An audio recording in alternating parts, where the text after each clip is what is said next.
Now, Michael Gove is addressing the audience. Let's listen in.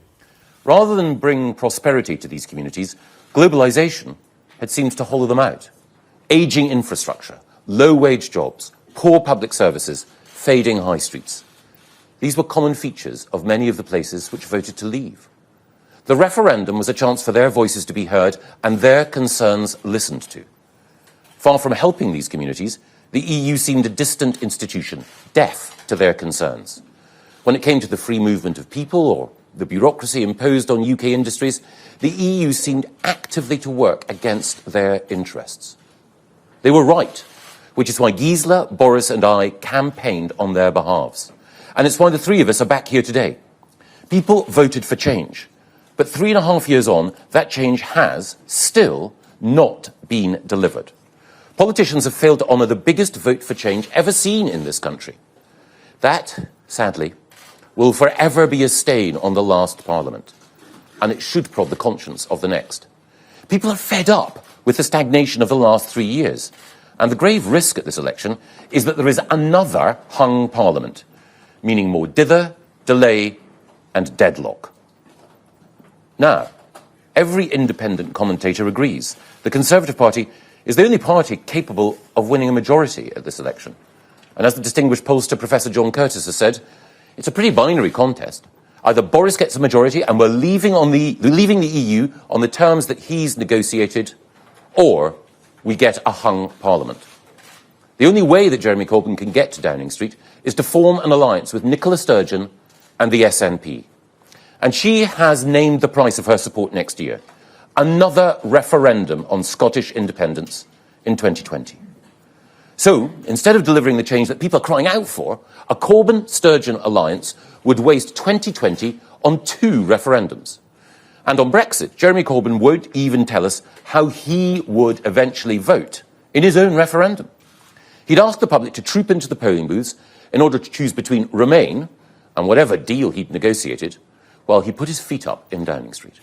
If he can't even decide whether we should remain or leave, how can we possibly trust him to take critical decisions on behalf of the country? He would abdicate his duty and run away from his responsibilities.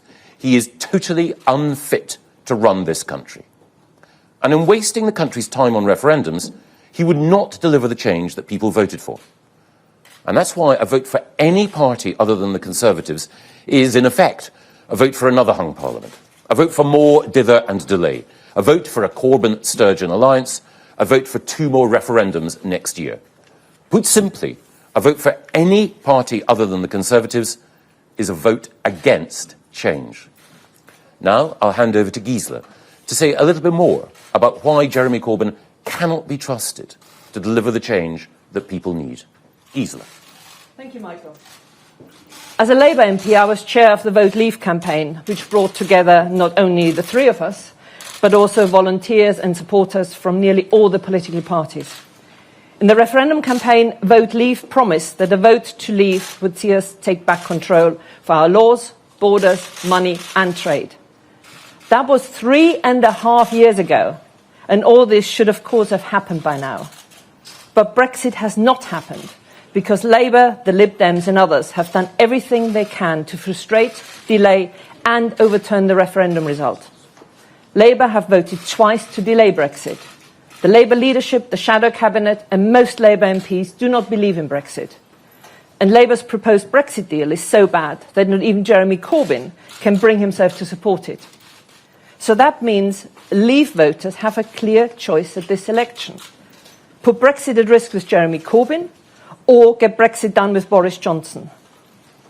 And we must get Brexit done. There's too much at stake. So we need to get on with it, so we can start to rebalance our country, so that counties, towns, villages away from London have a greater voice and are no longer ignored, so that we can strengthen and modernise our health service, give our children and grandchildren the education and training they need, and get on with building the strong economy we need if we are to meet the urgent challenges of climate change and invest in the renewal that our country needs. I became a Labour MP in 1997 in the landslide which saw Tony Blair become Prime Minister. And I was lucky enough to represent some of the most resilient, generous and fair-minded people in the country and to serve in a Labour government as a minister during a time of optimism of what Labour could do and bring about. For many, Labour represented the hope of a better and fairer Britain, and one that could thrive economically and restore a sense of pride. But that has changed. I am devastated by the rise of anti-Jewish racism within the Labour Party and the abandonment of the kind of moderate, pragmatic and fair-minded politics which has been the characteristic of Labour in all my political life. I still think myself as Labour. I still hold Labour values. But whilst my values have not changed, the same can't be said for Jeremy Corbyn's Labour Party. This is no longer the Labour Party that I and many thousands have joined. The Labour Party of John Smith, Gordon Brown and Tony Blair has gone, at least for now. And I know that for many, supporting Labour is part of a family tradition. They will feel, as I do, that they face a difficult choice. They're torn between loyalty to their party and the best interests of the country as a whole. And I say to these traditional Labour voters, who 3.5 years ago voted to leave, that we can bring the country back together again. And we can unite. But that is not by voting for Jeremy Corbyn. I started these remarks by saying the vote leave was a cross-party endeavour, and I believe that this election we need to come together again once more. Set aside party allegiance to get Brexit done and heal the country. In this election, I will not vote for Jeremy Corbyn, but I can vote for Brexit. This is, after all, the Brexit election. And a vote for Boris Johnson this time round is a vote to get Brexit done. But let me be clear. Voting for Brexit this time does not make me a Tory now or in the future. Rather, it is the best option for all those who, like me, still share Labour's traditional values, but who voted to leave, and they want a certainty, they want an end to stagnation, an end to division and an end to delay. I urge other Leave voters across the country to join me in voting for Brexit once more by voting for Boris Johnson on December the 12th, so that we can finish the job we have started, so that we can get Brexit done and that we can take back control. Thank you.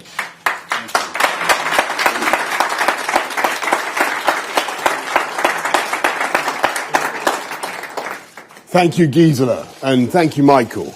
As Gisela and Michael have said, we came together to campaign to leave the EU because we shared a vision for this country, and we believe that this is a great country that could achieve so much more if it was freed from the shackles of the EU. And we also agreed that too many in our country felt powerless and left behind and wanted more control over their lives. We agreed that Brexit was a chance to change Britain for the better.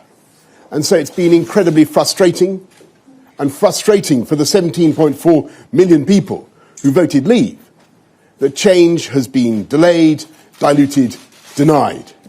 And that's why we had to have this election in order to break the deadlock in Parliament, that broken Parliament over there. And now we have an opportunity to make a decisive break with the dither and indecision of the last 3.5 years, but only so long as people vote Conservative.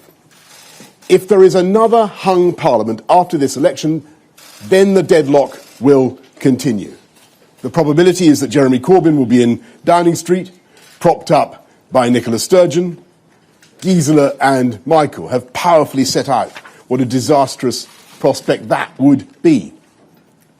But if there's a Conservative majority government, we can deliver the change that people voted for. And how? By getting Brexit done and unleashing Britain's potential. Our first move will be to bring the withdrawal agreement bill back before Christmas and then leave the EU on the 31st of January. No ifs, no buts, we'll get it done. I have total confidence that we will do it because every single Conservative candidate at this election has personally pledged to their prospective constituents that they will back my deal. It's a deal that allows us to take back control of immigration, introduce an Australian-style points-based system, improve our border security. It's a deal that stops ongoing contributions to the EU budget and lets us redirect funding to domestic priorities. It's a deal that means we can get rid of EU rules and regulations that have often held us back. And when we get that deal through, we can finally move on as a country and realise the opportunities of Brexit. And today we're setting out some of the specific ways in which we will change EU law so as to enjoy the benefits of Brexit without delay.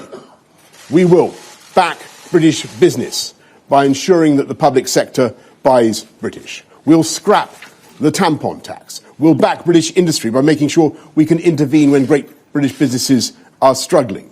And these are some of the benefits which will directly result from leaving the EU. In addition, we will also take steps to ensure that the Australian-style points-based immigration system is in place by the 1st of January 2021.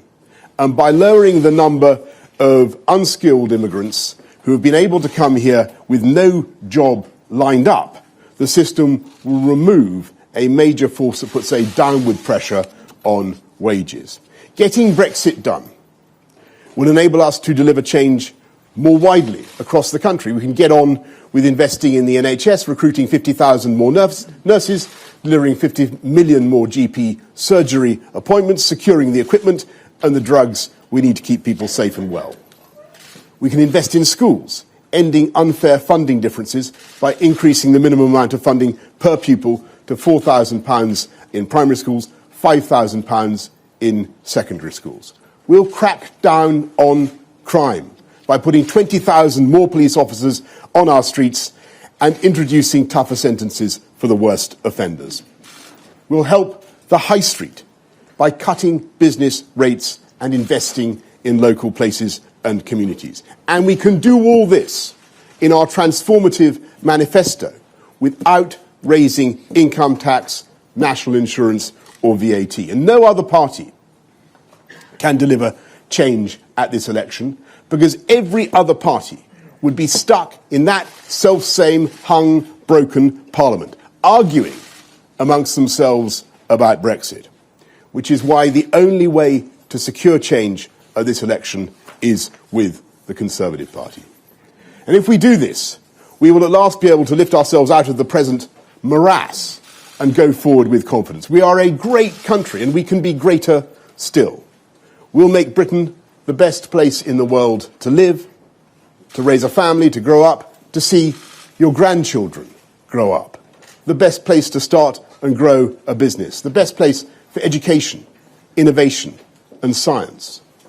We'll deliver an NHS which looks after us when we are sick and brings us back to health. Schools which give our children the start they deserve in life. An effective crime-fighting strategy. Control of our immigration to secure our borders. A clean and green environment that we can hand on to the next generation. A country that is more united, more confident, with opportunity spread across the whole of the UK so that we can unleash the potential of the whole of the country. And that is the change that people voted for in 2016, and it's high time that we delivered it. Thank you all very much.